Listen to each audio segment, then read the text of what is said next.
Hallelujah, Hallelujah.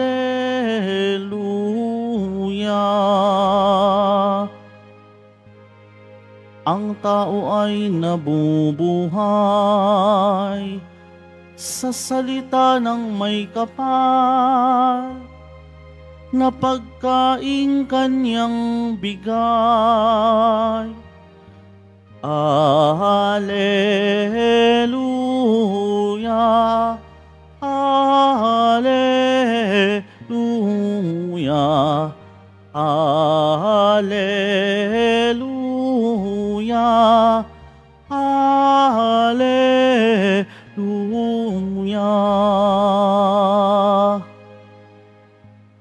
Sumainyo ang Panginoon. At sumaiyo rin. Ang mabuting balita ng Panginoon ayon kay San Mateo. Papuri sa iyo, Panginoon. Nung panahong yun, nang marinig ni Jesus ang pagkamatay ni Juan Bautista, siya'y sumakay sa isang bangka at nag-iisang pumunta sa isang ilang na lugar. Nang mabalitaan naman iyon ng mga tao, sila'y lumabas sa bayan at lakad na sumunod sa kanya. Paglusad ni Jesus sa dalampasigan, nakita niya ang napakaraming taong yaon. Nahabag siya sa kanila at pinagaling niya ang mga may sakit na dala nila. Nang dapit hapon ay lumapit sa kanya ang mga alagad. Sinabi nila, ilang ang pook na ito at malapit nang lumubog ang araw. Papuntahin na po ninyo sa mga nayon ang mga tao upang makabili ng kanilang makakain. Hindi na sila kailangang umalis pa, sabi ni Jesus. Kayo ang magbigay sa kanila ng makakain. Sumagot sila, 5 po ang tinapay at 2 ang isda natin. Dalhin niyo rito, sabi niya. Pinaupo niya sa 2 damuhan ang mga tao, kinuha ang 5 tinapay at 2 isda. Tumingala siya sa langit at nagpasalamat sa Diyos. Pinagpira-piraso niya ang mga tinapay at iniutos sa mga alagad na ipamigay yon sa mga tao. Kumain silang lahat at nabusog. Tinipon ng mga alagad ang lumapis at sila'y nakapuno ng 12 bakol ng pira-pirasong tinapay. May 5,000 lalaki ang kumain, bukod pa sa mga babae at mga bata.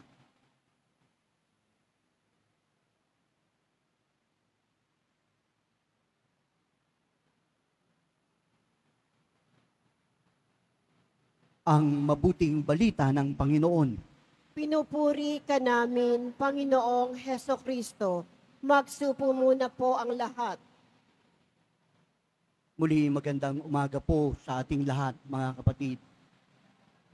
Alam niyo po, usong-uso po ngayon yung mga pagkain na masasabi po natin na mura, masarap, at marami. Kaya naman meron tayong tinatawag na pares overload. Makakakain ka, mura daw. At hindi lang po yan, meron pa tayong only rice. Para kumain ka ng kumain, may konting ulam, bawin mo na lang sa dami ng kanin. At ang ginawa po ng marami ay nag-isip pa ng pamamaraan para mas lalong makamura. Kaya lumabas naman po ang isang bago, ang pastil chicken. Ito po ay 21 pesos lamang. Makakakain ka na. At ang sabi, nakatulong ka pa. Mga pagkain, dahil nag-click-click po ito, dahil ito po ay very basic na kailangan ng tao. Pagkain ang ating pong laging hinahanap.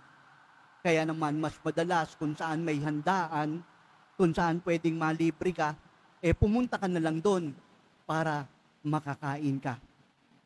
Mga kapatid, kahapon ng Ebanghelyo, ang sabi po ni Jesus, humahanap kayo dahil sa kayo ay pumunta rito, dahil kayo ay binusog ng pagkaing libre. Ngunit hindi ang mga tanda ang inyong pinuntahan. Kaya naman maalingaw-ngaw at ang sabi niya po sa atin, ako ang tinapay ng buhay. Sino mang kumakain sa akin ay hindi magugutom. at ang sino mang umiinom ng aking dugo, kailanman ay hindi mauuhaw. Ito po raw yung pinakapuso ng tinatawag po nating pagpapahalaga at multiplication of loaves, ang pagpaparami ng tinapay. At ngayon sa Ebanghelyo, narito po tayong muli. Inuulit at pinapaalala po sa atin kung paano ang pagnanais ng Panginoon na maging maginhawa ang buhay natin. Kaya naman, ninais niyang mabusog tayo, ninais niyang tugunan ang pangangailangan natin, at ngayon, nagparami siya ng tinapay. Alam niyo po mga kapatid, may mga utos dito po sa gospel pong ito. Una, ang sabi po ni Jesus, pakainin niyo ang mga tao. Nangangahulugan, dito po sa buhay po natin, tayo pong lahat ay mayroong obligasyon na tumulong at magpakain sa bawat isa, lalong-lalo na sa nagugutom.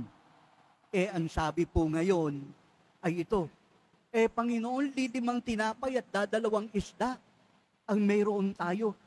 Kaya ang sabi po ni Jesus ay ito, dalhin niyo siya sa akin. At magmula ron, pinarami po ang tinapay at ang isda. Alam niyo po mga kapatid, tayo po ay dumudulog po rito at inihahain natin sa Diyos ang ating mga dalangin.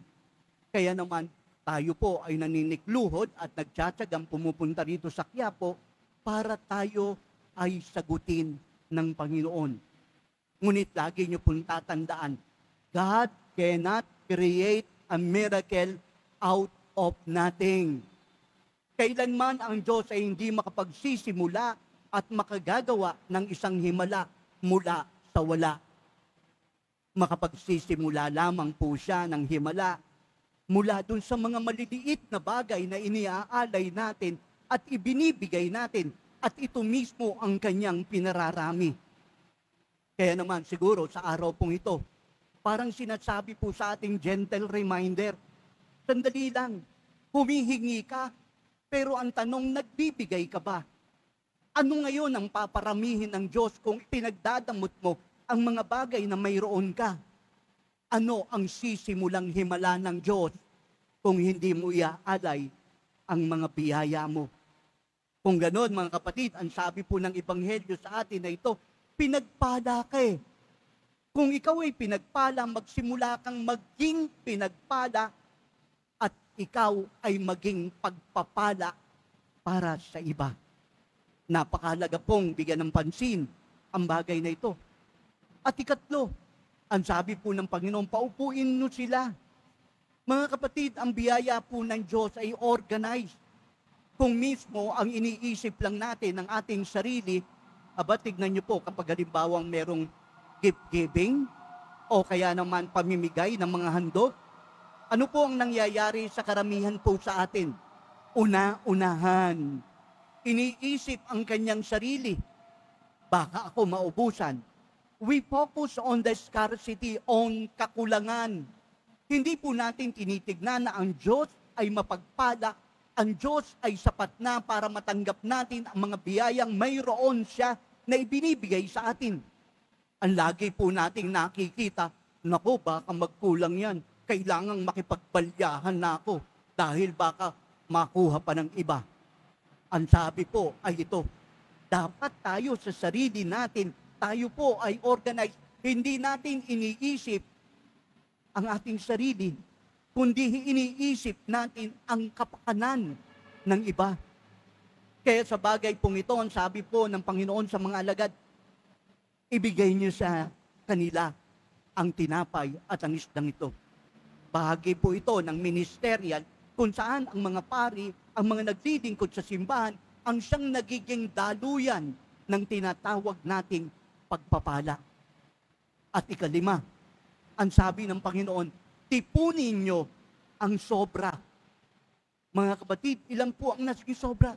12 wicker basket, 12 napakain ng 5,000, hindi kasama ang babae at ang mga bata.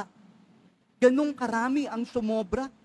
Kung ganon mga kapatid, ano ang pakahulugan po nito? Marami pong pagkain, sobra-sobra po para sa atin.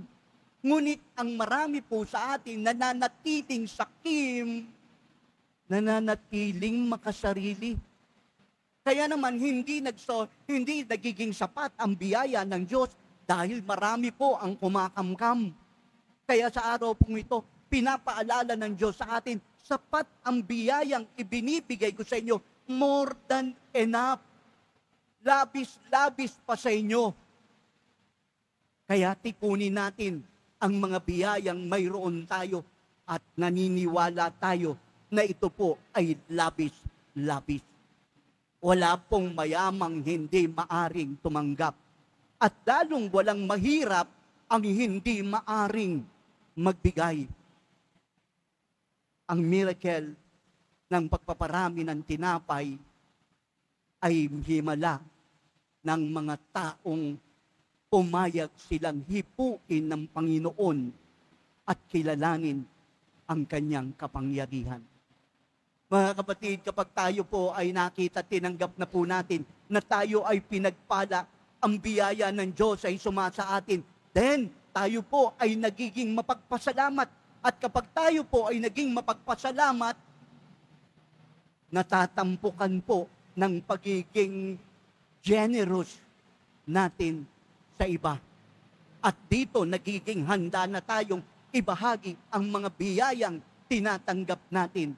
At kapag naganap po natin ang gratitude pong ito, ang generosity pong ito, ang sharing pong ito, then we are creating another miracle. Ito po ang tunay na himala ng pagpaparami ng tinapay. Siguro itatanungin natin ang ating sarili, handa po ba kayong maging panibagong himala? Amen.